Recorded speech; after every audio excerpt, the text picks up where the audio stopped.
Officiellement, c'est à travail égal, salaire égal. Mais en même temps, ils nous réduisent notre salaire. J'ai trouvé ça vraiment inacceptable. On ne nous a pas pris au sérieux, on n'a pas regardé les faits. J'étais vraiment déçue aussi par rapport à la confiance que j'avais dans mes employeurs. Il est rare aujourd'hui d'être confronté à une situation où une femme fait vraiment le même travail qu'un homme et gagne moins. Ce sont des discriminations plutôt liées aux structures sociales et professionnelles qu'on rencontre. Mais on ne les voit pas parce qu'on manque d'informations et qu'on n'y prête pas garde. Sondern sie werden nicht erkannt, weil man sich nicht informiert und weil man nicht anschaut. L'égalité salariale dans la Constitution fédérale. Le 14 juin 1981, le peuple suisse a accepté à une large majorité le droit à l'égalité. L'article dit « L'homme et la femme ont droit à un salaire égal pour un travail de valeur égale. » Ce qui paraît si simple est difficile à mettre en pratique. Les salaires des femmes et des hommes diffèrent en moyenne de 20%. Mais toutes les différences de salaire ne sont pas de la discrimination. La notion même de discrimination salariale sous-entend toujours d'une part qu'on fait une comparaison entre le salaire des hommes et celui des femmes, et d'autre part qu'on a déjà décidé que cet écart de salaire ne se justifie pas. Il y a des facteurs qu'on parvient à expliquer effectivement par des facteurs dits objectifs qui sont liés au profil de la personne, et ces facteurs-là expliquent une partie de la différence des salaires, et la partie qu'on ne parvient pas à expliquer sera assimilée effectivement à un facteur de discrimination. Le facteur femme reste un facteur que l'entreprise prend en considération pour fixer ses salaires, et ça c'est un facteur qui ne devrait pas exister.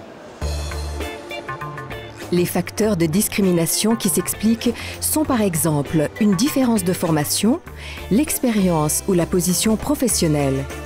En moyenne suisse, cela représente la moitié des écarts de salaire entre les femmes et les hommes. Cécile Baer est un exemple de discrimination salariale directe. Elle a travaillé pendant 10 ans comme inspectrice du gaz en Suisse romande. Ses clients ont toujours beaucoup apprécié ses services. C'est une personne qui connaissait sa partie, ses prescriptions, et ce qu'elle donnait chaque fois qu'elle est venue donner des renseignements ou renseigner les autorités. On a toujours été enchantés de tout ce qu'elle nous a fait. Et on a regretté quand elle a quitté son poste d'inspectrice du gaz. Cécile Maire a découvert par hasard qu'elle percevait un salaire plus bas que celui de ses collègues masculins alémaniques. J'ai eu beaucoup de discussions avec des amis avec qui j'avais une formation professionnelle continue pendant mon travail. Et puis là, j'ai pu avoir un peu une idée des salaires qui sont réels. J'ai estimé au minimum 500 francs de moins que mes collègues. Elle a donc sollicité un entretien avec son supérieur et avec le directeur de son employeur, une institution nationale suisse active dans le secteur des énergies. Mais au lieu d'une augmentation de salaire, c'est son licenciement qu'elle a reçu. D'un seul coup, son travail ne valait plus rien. Donc en fait, j'ai reçu les félicitations et les remerciements pour les 10 ans passés dans l'entreprise et comme inspecteur. Donc là, j'étais vraiment très surprise de la réaction de mon chef parce que je m'attendais vraiment à recevoir une augmentation.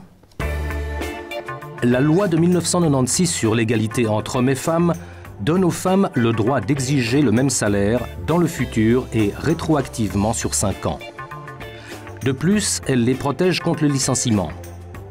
Selon la loi, une discrimination est présumée pour autant qu'on la rende vraisemblable. Cécile Maire a porté sa revendication salariale devant l'organe de conciliation du canton de Vaud. Au cours des débats, l'écart de salaire effectif n'a pas été précisé. Les parties ont accepté un arrangement et Cécile Maire a obtenu 22 000 francs de dédommagement. Mon avocate m'a conseillé d'accepter la conciliation du fait que Maintenant, j'ai un meilleur travail avec un meilleur salaire, que je n'ai pas fait un seul jour de chômage entre les deux postes de travail, que je ne suis pas tombée malade suite au licenciement abusif. Aujourd'hui, 3 ans après la conciliation, Cécile Maire est satisfaite de l'arrangement. Je dirais satisfaction parce que pour moi, c'était déjà un grand pas. Et je pense que quelqu'un qui ne se bat pas, il peut aussi la perdre parce qu'il subit aussi trop fortement les choses. La discrimination salariale, l'entreprise Feller près de Horgen connaissait bien, malgré les efforts qu'elle faisait depuis des années pour implémenter l'égalité salariale. Réaliser l'égalité salariale, pour nous, c'était surtout créer des emplois et des conditions de travail intéressantes pour les femmes et qui leur donnent envie de travailler chez nous.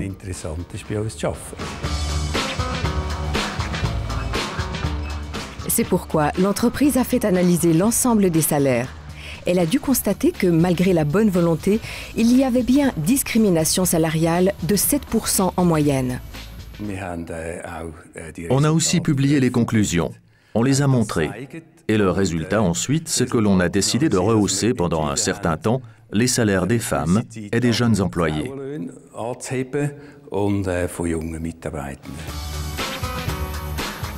En raison de ses efforts pour implémenter l'égalité salariale, Feller s'est vu décerner le prix Égalité en 2001. Souvent, les discriminations salariales sont involontaires. Les entreprises n'ont pas une pratique discriminatoire volontaire, explicite. C'est souvent effectivement des politiques salariales qui viennent de périodes et d'années antérieures, qu'on a toujours eu l'habitude de pratiquer de cette manière-là. Et on ne s'est peut-être pas toujours rendu compte, on n'a peut-être pas suffisamment réfléchi à la manière dont on pratiquait ces salaires. L'une des causes principales, c'est la ségrégation des sexes sur le marché du travail. Les femmes travaillent dans d'autres emplois, d'autres métiers que les hommes, ce que nous appelons ségrégation dans notre jargon.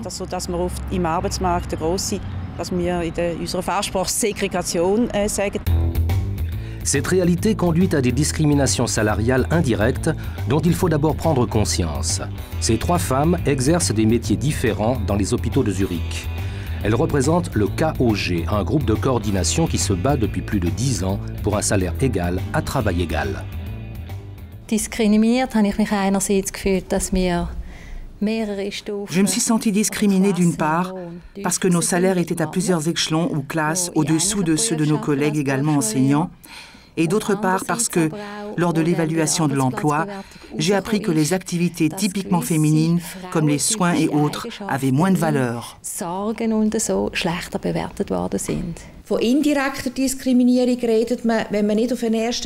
On parle de discrimination indirecte quand le montant du salaire n'est pas à première vue lié au sexe. Ainsi, un employeur qui paie aux employés à temps partiel un salaire horaire plus bas qu'aux employés à plein temps, a priori, il n'y a pas de différence entre hommes et femmes, mais en réalité, les femmes sont pénalisées parce qu'elles sont plus nombreuses à travailler à mi-temps que les hommes. En contestant son salaire devant les tribunaux, le personnel de soins exige que soit annulée une décision de 1991. Au cours d'une révision cantonale des traitements, le secteur de la santé avait été sciemment classé 2 échelons plus bas, car l'augmenter serait revenu trop cher au canton. Pourquoi les métiers féminins sont-ils moins bien rémunérés que les métiers masculins? Historiquement, c'était des activités exercées par les femmes au foyer, les soins, l'éducation, etc. Suite à l'évolution de la société moderne, elles ont été offertes sur le marché. On a donc pu acheter ces prestations.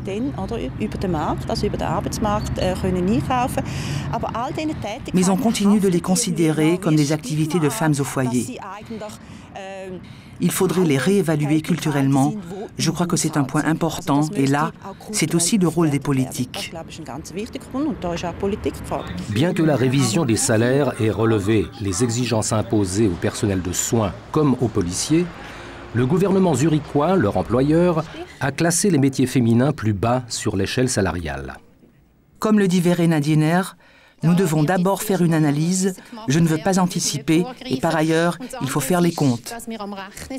Les femmes ont protesté contre une classification trop basse.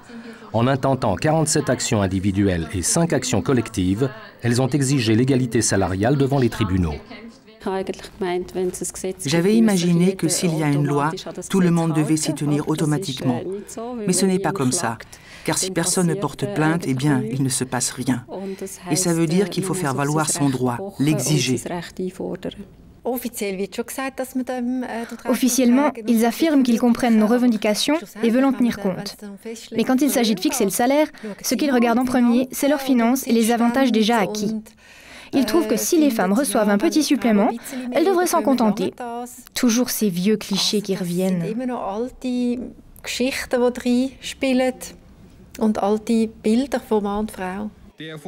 En 2001, le tribunal administratif zurichois a obligé le canton de Zurich à verser un supplément total de 280 millions de francs pour plusieurs milliers de personnes et à réajuster les salaires à l'avenir. À ce succès, plusieurs raisons. Les femmes de la base organisées en réseau, une avocate compétente et des associations. Dès le début, on s'en est bien sorti en demandant à travail égal, salaire égal. C'était comme un fil rouge. On ne voulait pas seulement un peu plus, on voulait notre droit. Ça n'a été possible que parce qu'on s'est soutenus les unes les autres. Une personne seule n'aurait pas pu supporter tout ça.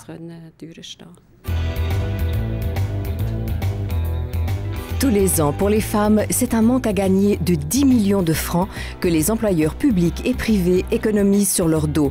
C'est ce qu'a calculé l'Union syndicale suisse.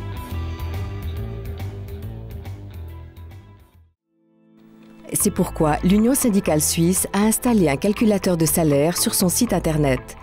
Prenons un exemple fictif, Nathalie Imboden démontre comment ce calculateur fonctionne.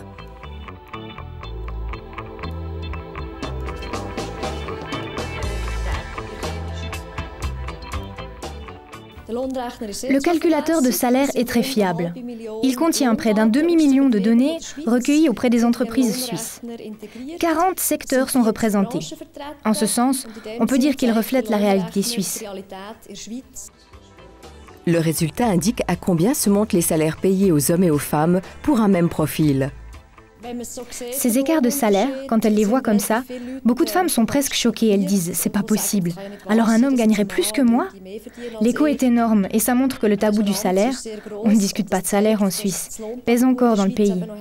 Avec le calculateur de salaire, on a maintenant un instrument pour le combattre un peu. On a un problème évident de démographie.